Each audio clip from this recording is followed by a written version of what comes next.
Olá, eu sou Dalita Schmoller, produtora aqui do canal Sou Dalita Conteúdos para a Alma, e hoje eu vim contar para vocês um pouquinho sobre como que foi o meu processo de despertar. Se você gosta desse assunto, tem interesse em saber mais coisas sobre a alma, sobre o desenvolvimento espiritual, sobre psicossomática, criança interior e principalmente os traumas de nascimento, já me segue aqui e aciona o sininho para ser o primeiro a saber quando eu postar algo novo.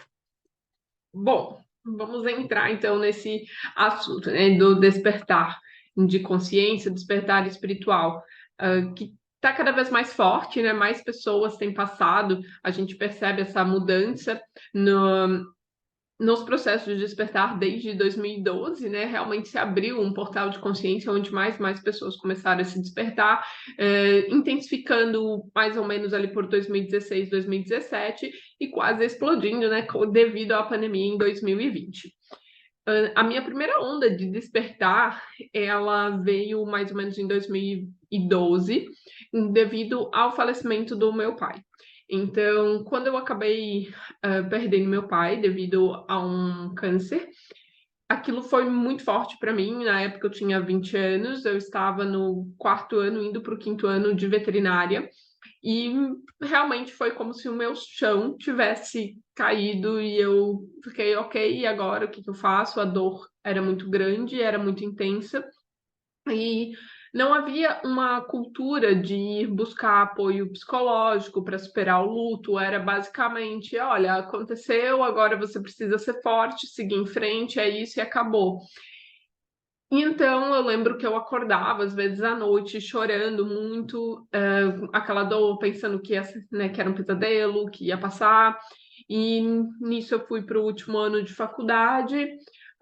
Durante ali os 6 meses que eu ainda estava na faculdade, foi mais ou menos tranquilo, porque eu tinha muitos amigos que estavam sempre comigo, tentavam, né, amenizar ah, aquele sentimento, né, de falta que eu tinha.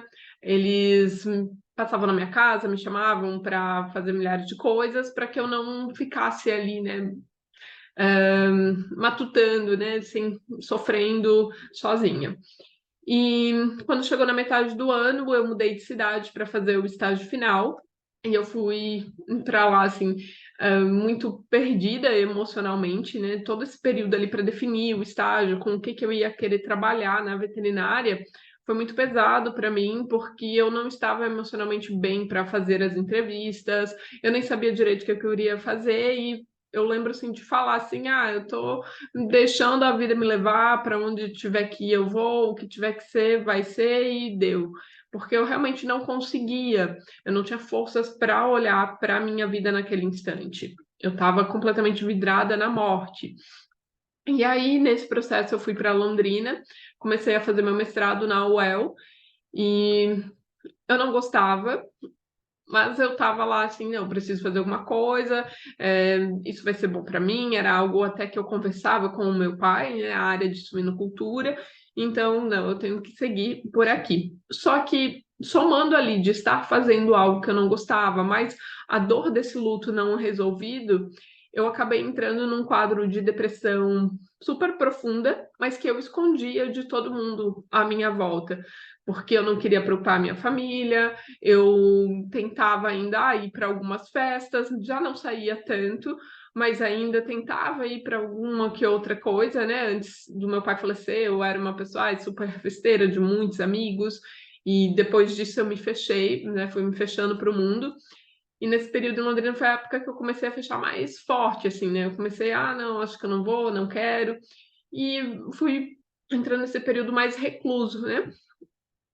E assim eu levei durante mais ou menos 2 anos, né, do mestrado, com aquela dor, chorando toda noite, de eu não quero estar aqui, não é isso que eu quero, né, para minha vida, a falta do pai, e sempre chorando escondido, até que começaram a vir esses pensamentos nível suicida, dando ideias até mesmo, né, do que fazer, e tendo muitas paralisias do sono, passando, né, muito terror noturno. E quando eu me dei por conta, assim, eu estava surtando realmente, né? E minha família não fazia ideia, porque eu ia para lá a cada 2 meses, mais ou menos, a cada 40 dias. O Pitu, minha cachorra aqui, gente. Vem aqui, Pitu.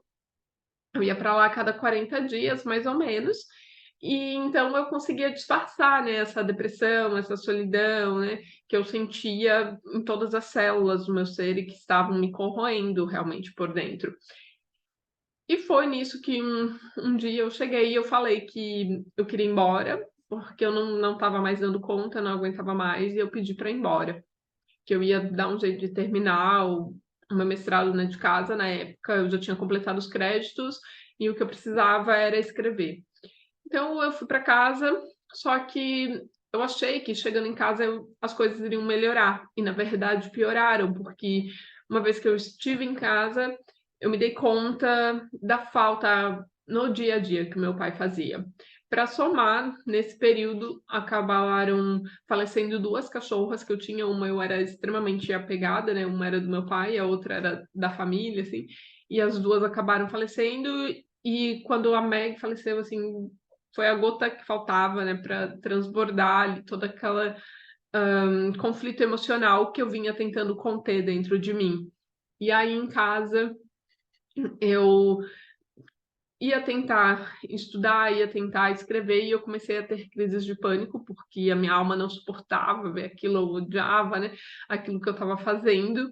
Eh, Entendo que foi um processo que eu precisei passar, e qualquer dia eu solto aqui um vídeo para vocês explicando o que, né, teve a ver essa questão da suinocultura com os meus processos de despertar, não só nesse período, mas uma visão do transgeracional, né, o porquê que eu fui parar lá na suinocultura, sendo que eu sou uma pessoa que desde criança nunca gostou de carne de porco, né, nunca comeu, e hoje até nem como mais carnes, né, em geral.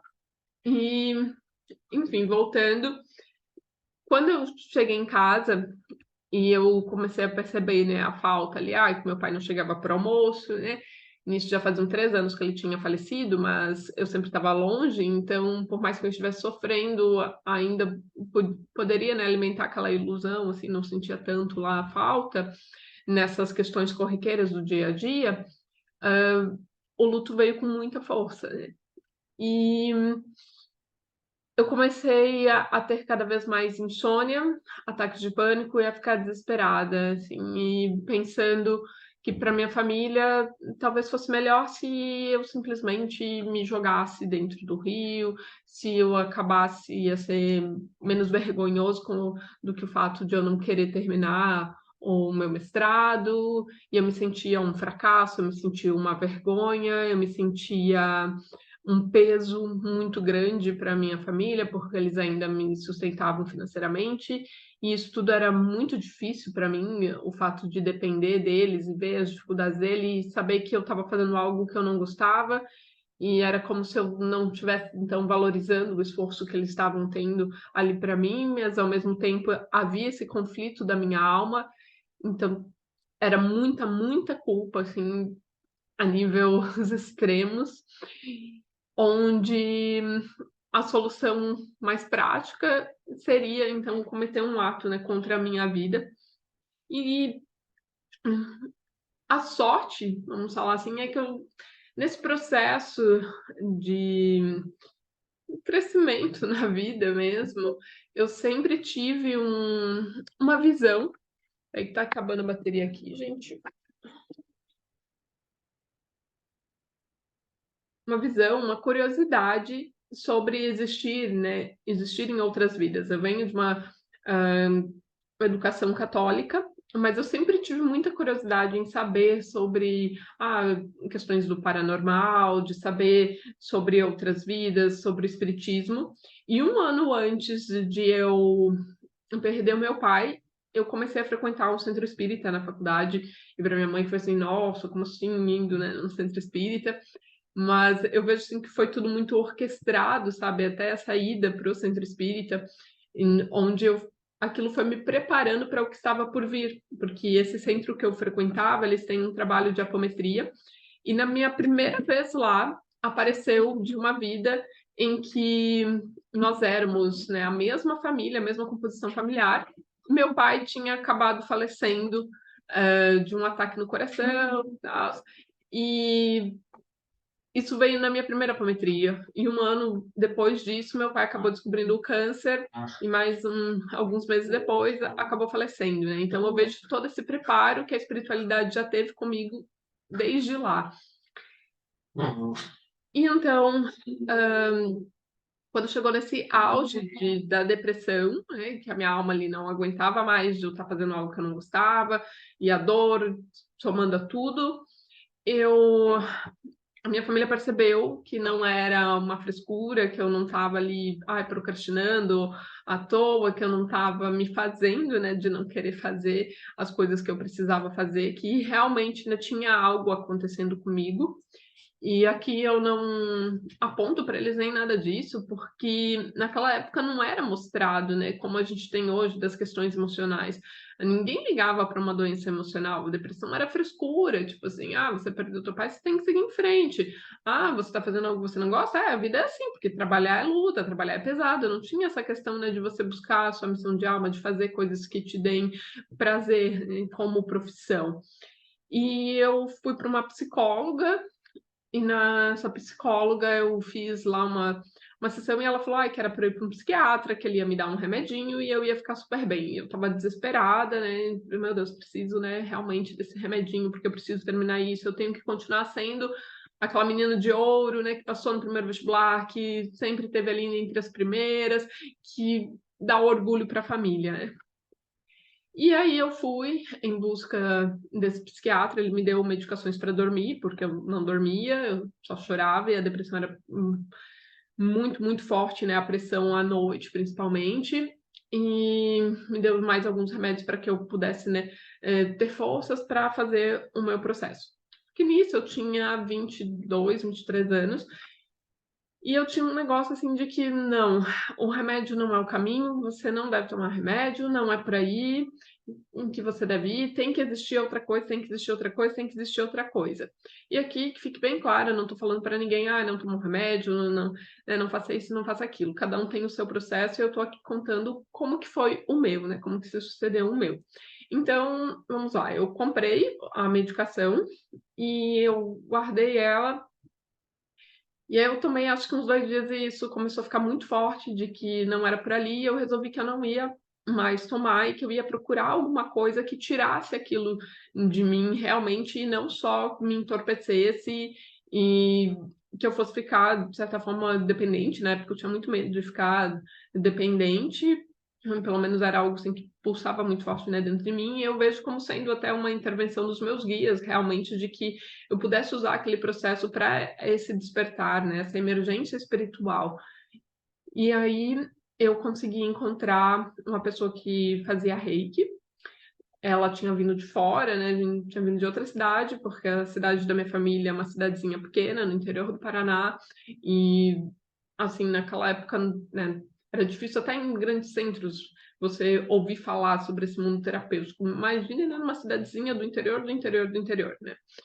E essa pessoa ela tinha vindo, ela morava em outra cidade, ela vinha uma vez por semana, mais ou menos, para minha cidade para estar, tendo essas sessões de reiki. Ela, na época, ela só fazia reiki, né, a Jana, uma terapeuta incrível, e ela a gente começou um tratamento, só que a minha família não concordava, né, eu estava indo fazer escondido, e como eu dependia deles financeiramente, eles falaram assim: "Ah, não, a gente não quer que você continue", né, e ainda estava nessa de suspeitar um pouquinho de que era frescura, aquela coisa toda. E aí, ok, eu parei. Até que um dia minha irmã foi fazer uma sessão com ela e ela comentou que estava preocupada comigo. E aí a minha irmã falou: "Ah, então tá, volta a fazer". E aí eu comecei realmente a fazer um tratamento. E na época a gente optou por fazer 5 sessões de reiki. E essas sessões elas me fortaleceram, me revitalizaram. Então chegou a oportunidade ali de eu tomar um rumo para minha vida. Uma prima minha estava indo se au pair na Europa e ela falou: "Ah, por que que você não tenta isso também, dá um tempo, né, daqui?". E eu decidi que essa era a melhor saída, né, que eu precisava sair, ir para algum lugar e entender o que estava se passando comigo, e ali eu não ia conseguir. Então eu cheguei para minha família e falei que eu estava largando o mestrado, só faltava ali defender, mas que eu não ia defender, que eu estava largando mesmo, e que eu precisava ir atrás de mim, de descobrir, né, o que que eu queria para mim. Nesse processo, eu me isolei completamente dos meus amigos, né, eu já tinha excluído minhas redes sociais, tinha desligado o meu celular, então, tipo assim, se você me ligasse caixa postal, porque eu tinha desaparecido, né.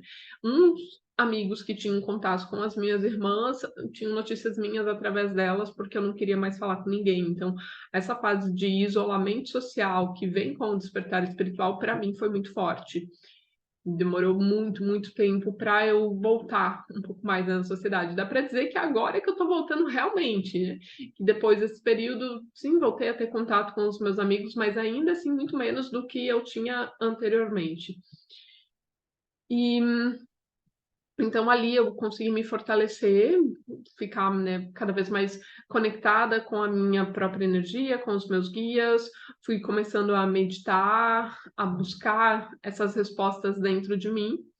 E quando eu fui para a Europa para ser au pair, que é como se fosse, né, uma babá, eu tirei o primeiro ano em Luxemburgo para descobrir quem que eu era, o que que eu queria, não ser mais a irmã, a filha, a orientada, e descobrir quem que era a Dali. E para mim foi o máximo ser uma pessoa comum, ser uma pessoa ordinária que ninguém conhece e de quem ninguém espera grandes coisas, sabe? Porque eu vejo que muitas vezes os nossos processos de despertar, eles vêm por essa saturação de sempre estar tentando ser extraordinário, de sempre estar tentando alcançar um nível de perfeição, de sempre estar tentando, ser visto, de ser o melhor, mas não num sentido positivo, nesse sentido realmente doentio de que eu só vou ser amado se eu tiver grandes realizações, né. E o meu processo não foi muito diferente, né, foram somando os diversos pontos juntos, até que combinou com a depressão e com essa urgência da alma de mudar os rumos da minha vida, ou então ter um game over real, né, de partir para outro plano, porque, nessa existência não deu.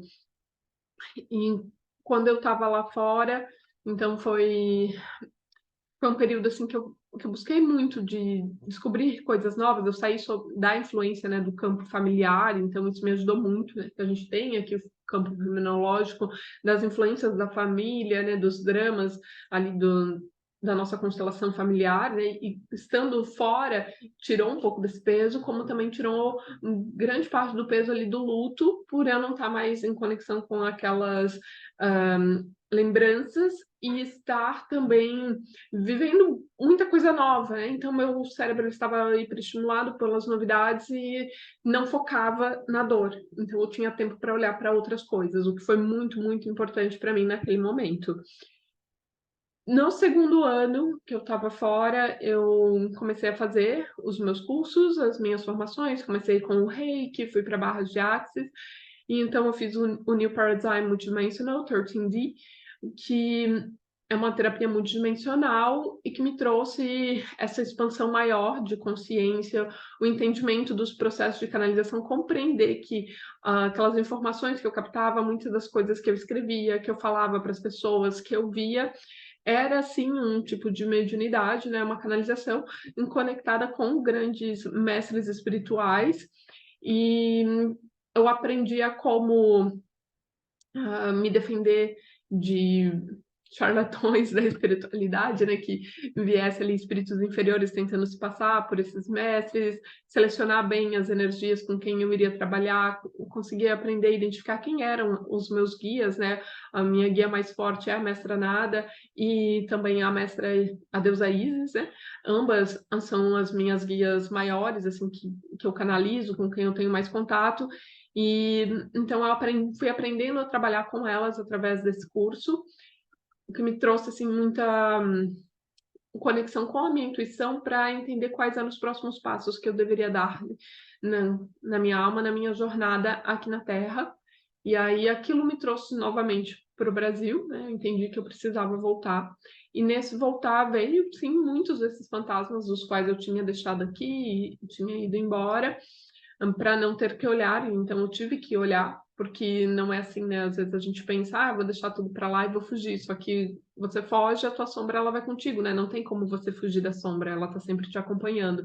Então esse período que eu passei fora foi meio que dando um tempo de olhar para minha sombra, mas alguma hora eu ia ter que ver isso, né, ia ter que olhar para isso. E aí, aqui no Brasil, eu fui fazendo milhares de cursos, né, fui me aprofundando nesse mundo da espiritualidade, defini que era realmente com isso que eu gostaria de trabalhar hoje em dia, com esse despertar da consciência, fui ampliando a minha capacidade de canalização, de processo de consciência, de guiar outras pessoas, e em cada pessoa que passou por mim e que passa por mim, eu consigo ver um pouquinho do meu processo, consigo trabalhar, ajudar essa pessoa, mostrar o caminho para ela e também encontrar os meus próprios caminhos. Isso foi fundamental para conseguir fazer essa transição. Essa foi a minha primeira onda. Na segunda onda, porque às vezes a gente pensa que vai despertar e pronto, é mil maravilhas e só ali passou, acabou, e não é, porque você vai passando por vários níveis, né? Você vai escalando. Então, quando veio a segunda onda, ela veio devido a um término de relacionamento, e na época eu achava que eu estava super bem, que estava tudo certo. E quando veio esse término, eu percebi ali que as minhas estruturas abalaram e que eram por questões, diferentes da primeira, mas que muita coisa da primeira veio à tona nessa segunda, coisas que eu estava escondendo até mesmo de mim, e que, devido a essa segunda onda, despertaram em mim. Então eu mergulhei novamente nesse limbo, nessa noite escura, e ao mesmo tempo, né, eu tinha que trabalhar, eu tinha que estar ali ativa na vida, então eu fazia acordos comigo mesma para ter esses momentos de introspecção, mas ainda assim conseguir estar trabalhando e conseguir estar presente para as pessoas que necessitavam de mim. E foi um processo de muito mais consciência, durou muito menos tempo, durou cerca de 1 ano. E nesse processo eu tinha plena consciência de que não adiantava eu querer fugir da dor, que eu precisava sentir, então eu trabalhei muito na liberação emocional, muita respiração, fiz vários processos de constelação, estava em constante contato com professores, né, com guias, fazendo terapias diversas que me auxiliavam a entender o que estava se passando comigo. Trabalhei muito, né, com escrita terapêutica, para que eu pudesse cada vez mais, liberar aquelas emoções que estavam presas ali, causando aquela onda de despertar, né, que eu pudesse facilitar a chegada dessa nova consciência, né, essa integração dessa nova consciência no meu ser, sem que eu precisasse passar 9 anos, né, como tinha sido ali da primeira onda, tinham sido mais ou menos uns 5 anos em depressão e vivendo esses processos. Eu não queria passar por isso de novo, e eu sabia que não precisava, desde que se eu me dispusesse a sentir o que eu precisava sentir e deixar meu ego de lado e buscar essa consciência. E eu estou escrevendo até sobre isso no meu livro, onde eu conto sobre um acidente que antecedeu ali em 2 meses essa onda, e eu vejo que ele também, né, influenciou para a chegada dessa onda, essa segunda onda de despertar, porque eu estava emocionalmente frágil devido ao acidente, eu não queria olhar para as informações que o acidente estava me trazendo, que ali eu tive um contato com a morte, então a ânsia de morte foi muito, muito, muito para cima. E quando chegou esse término, logo depois do acidente, eu acabei caindo por já estar um pouco emocionalmente abalada devido a ele. Então, o que eu posso dizer para vocês aqui, para ir fechando, é: independente do que você esteja passando, independente do quão difícil isso pareça estar nesse momento, pode ter certeza que vai passar e você vai conseguir olhar para isso e pensar: "Meu Deus, tudo está conectado, tudo é muito perfeito, tudo está muito interligado e agora eu compreendo o porquê de eu ter passado tudo aquilo. Eu precisava passar tudo aquilo para eu conseguir fazer isso que eu estou fazendo agora". E então vem esse sentimento de completude, de gratidão por tudo que você viveu. Outra dica que eu dou para quem está passando esse processo é: não tente fugir, porque quanto mais você tenta fugir ou ocultar de si mesmo o que você está vivendo, como eu fiz durante muito tempo, mais você vai fazendo com que o seu processo estenda. Então busque ajuda, ajuda especializada mesmo, busque pessoas que consigam te conduzir, que já passaram por esse processo, que têm coragem de enfrentar as suas sombras, porque Se a pessoa ela tem medo de olhar para as próprias sombras, ela não vai conseguir te levar para um processo tão profundo e verdadeiro assim, entende? É muito importante que você busque essa ajuda de alguém que conseguiu enfrentar, pelo menos um pouco, né, das suas próprias dores internas, para que te passe a segurança necessária para você também fazer esse mergulho nas profundezas da tua alma.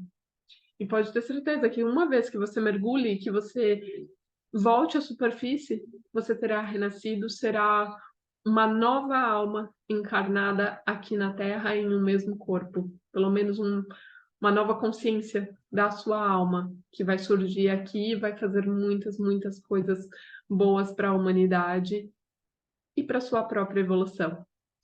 Se vocês gostaram, né, perguntem aqui, coloquem as suas dúvidas. Vou ter muito prazer em estar respondendo aqui nos comentários. Quaisquer dúvidas que vocês tenham, tanto sobre o meu processo, quanto os processos de vocês, no que eu puder auxiliar aqui. Para quem quiser saber mais também, pode me contactar nas minhas outras redes ou aqui mesmo no YouTube. Será um prazer de conversar com vocês ainda mais sobre esse assunto. Até mais!